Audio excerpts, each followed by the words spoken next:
പുരാതന ഈജിപ്ഷ്യൻ സംസ്കാരത്തിൻ്റെ ഏറ്റവും മികച്ച അടയാളങ്ങളാണിവ.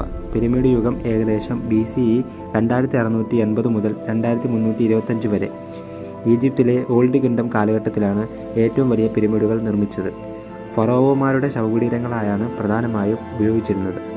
മരണാനന്തര ജീവിതത്തിൽ ഫറോവയുടെ ആത്മാവിനെ സംരക്ഷിക്കാനും അവർക്ക് ആവശ്യമായതെല്ലാം അടുത്ത ലോകത്തേക്ക് എത്തിക്കാനുമാണ് ഈ ഭീമാകാരമായ സ്മാരകങ്ങൾ നിർമ്മിക്കപ്പെട്ടത്.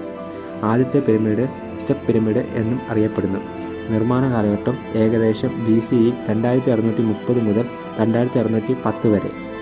ലക്ഷക്കണക്കിന് ടൺ ഭാരമുള്ള ചുണ്ണാമ്പുകല്ലുകൾ നൈൽ നദിയിലൂടെ വഞ്ചികളിൽ കയറ്റിക്കൊണ്ടുവന്നും റംബുകൾ അഥവാ ചരിഞ്ഞ പാതകൾ ഉപയോഗിച്ച് തൊഴിലാളികൾ മുകളിലേക്ക് വലിച്ചു കയറ്റിയുമാണ് ഈ കൂറ്റൻ നിർമ്മിതികൾ പൂർത്തിയാക്കിയത്.